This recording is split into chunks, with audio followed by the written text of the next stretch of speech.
This is a pair of halogen floodlights that you can stick in the ground or attach to the house. I picked these up at a garage sale just because they're new in the box and they were pretty cheap. And I had a guy buy one and then immediately canceled the order. And as I'm checking out the reason for cancellation, the second one sells.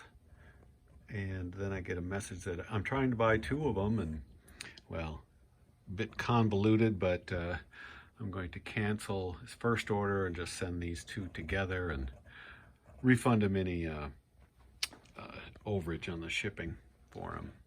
And these sold for 20 bucks a piece. Now, this is a vintage pack of L&M Filter King cigarettes, sealed, never opened. I actually have a partial carton. There's 7 of them. I put these up for sale. Actually, I bought a bunch of these at auction. A couple of cartons came in an auction box lot with some other Tobacciana. And I'd have sold a couple cartons, but this partial carton was still in my unlisted inventory. I finally stumbled across it, and I decided to sell them separately. I put them up for 20 bucks a piece, and after a couple of days, somebody made me an offer. Went back and forth on the price and how many he wanted. I finally got $100 out of him for all 7 and the carton. So that was $100 for all 7. A couple of months ago, I collected all the blank, or not blank, but 8-track cleaning tapes that I had, and I put probably about 5 or 6 of them up for sale. This one is made by ABC, called a beeper cleaner because it will beep every time it goes through a cycle. And this sold for $15. This is a real small part. It's for a Mustang from the mid-70s. It's the little clip that holds the prop rod for your hood. This holds the prop rod in place when you're not using it. And I just stumbled across this through many of the auto parts I've accumulated.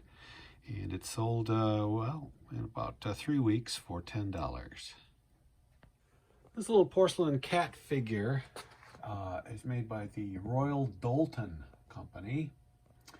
And there were some markings on it. I was able to do a little research. I found one other for sale, and I priced mine $1 higher.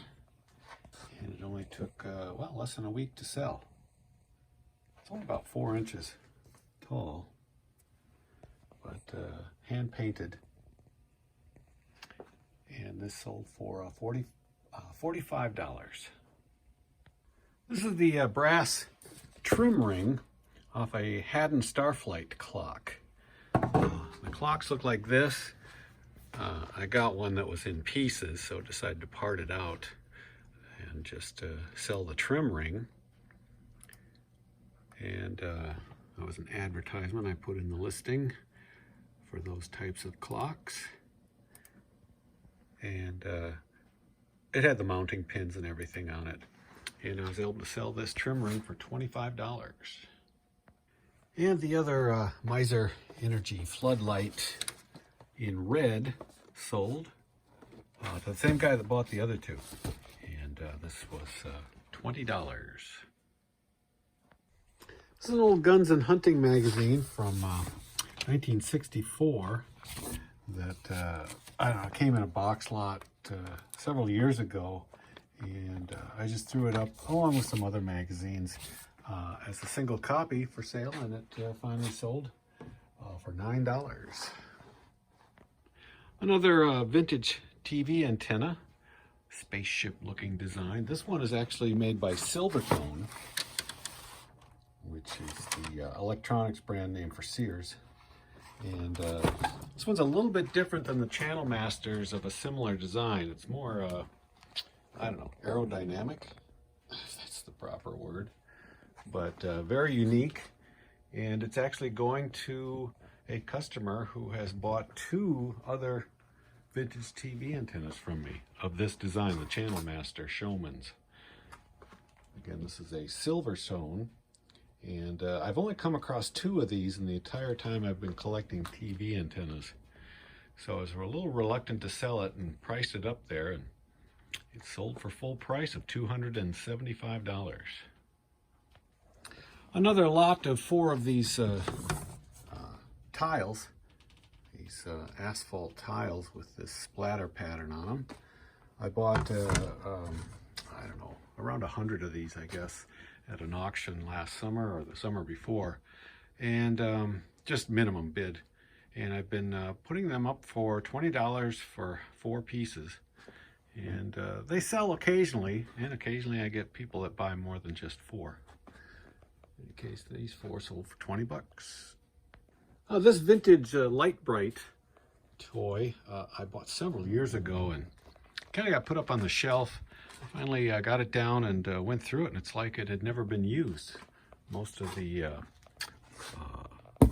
design patterns were unpunched, and most of the Light Bright pegs were still on their skags.